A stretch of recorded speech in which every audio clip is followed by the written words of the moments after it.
Hey, what's up, guys? Eli Fishman from TalkingBall.net and YouTube. Eli Fishman Sports. Back with another interview. Today I'm happy to be joined by Somerset Patriots pitcher Cory Riordan. Cory, thank you so much for coming on today. You got it, dude. Thank you so much for coming on. You played at Fordham for the Rams, a really good D1 baseball program over there in the Bronx. Can you talk to me about your time at Fordham and how you like that baseball program over there? I grew up in a small town in Connecticut, so it was a bit of a culture shock going to the Bronx, in the middle of the inner city. But I loved it. Met my best friends there, and I was lucky enough to play there for 3 years and had some good teams. And you know, I actually went back there last weekend, and it's something that I miss and something that I hold dear to my heart. You would spend 7 years in the Colorado Rockies organization. What does that organization mean to you for, drafting you, developing you, and giving you the opportunity to play professional baseball? It was a dream come true. It really was. I know that phrase gets used a lot, but it really was. It was get picked by Colorado. I had no inclination that Colorado was going to be the team that was going to select me, and met some great people there. I unfortunately didn't get a shot in the big leagues, but yeah, I cherish my time there, and I still have a lot of close relationships with the guys that are still there today. Is there something over the years specifically that you've been working on, maybe mechanic-wise, that has helped you be the best pitcher possible? Man, I work on something every day.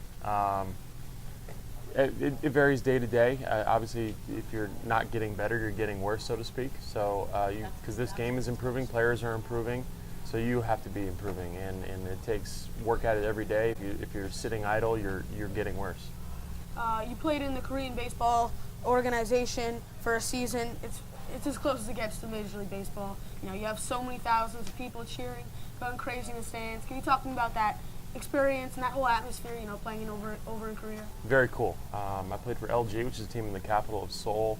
So on any given day, on weekends, on Saturday or Sunday, we'd have 30,000 people cheering you on. It's loud. It's a lot louder than baseball here because there's singing and dancing, and it was definitely a culture shock in that regard. But the baseball is baseball, same rules, and you have to go out there and play. And I love Korea, man. I was very fortunate.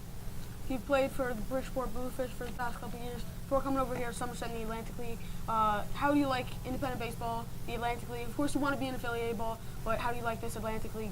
The highest level of independent baseball. People compare it to AA, AAA baseball. Yeah, level of play is definitely high. I've noticed this year in particular that the level of play is maybe a touch higher than it's been in the 2 past years that I've played here. I think due to the lack of free agent signings, there's a lot of veteran players here that should be in AA, AAA, but they're here, and we're lucky enough to compete against them and challenge yourself on a daily basis. And the Atlantic League is, I love it. 8 teams, and the travel's pretty good, and a bunch of good people. Everybody's here with the common goal of winning and hopefully getting back to affiliated baseball. As you mentioned, one of the goals, getting back to affiliated baseball, getting back to the major leagues. You did the first step of that in 2017 with the Bluefish.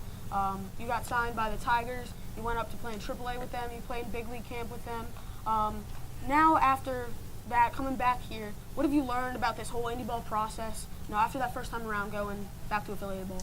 I think what I've learned the most is that you can't be focused on the end goal, so to speak. You have to be focused on the daily process of getting better and not worrying about things that you can't control. You perform on the field and let the rest take care of itself. I think a lot of guys come here with the goal of getting out of here within 2 weeks or a month or so. The reality is, you might be here the whole year if you're lucky enough to be here the whole year. So just doing it on a daily basis and treating it like you would if you were in AA or AAA.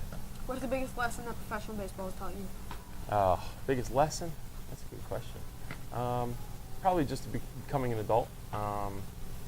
Learning how to handle your business on a daily basis, learning how to treat one another, because we are around one another for 6 months in consecutive days, and it's a workplace, however you look at it, and people get sick of one another for a time being, and learning how to be an adult, learning how to be a man, and growing up. What does this Patriots organization mean to you? You got this beautiful ballpark, you got so many fans, one of the best teams in all of independent baseball. How do you like this organization and your time here so far? Top notch, can't beat it. You look at the field we play on, it's better than most AAA stadiums. Playing surface, and we have good fans, and they do things here the right way. I was just talking about that yesterday. You can't have any complaints when you come here. This is like playing in paradise compared to some of the other places I've played. So very fortunate, very blessed, and look to trying to bring a ring back to Somerset. All right, thank you so much for coming on today. Absolutely, man. buddy. Thank you.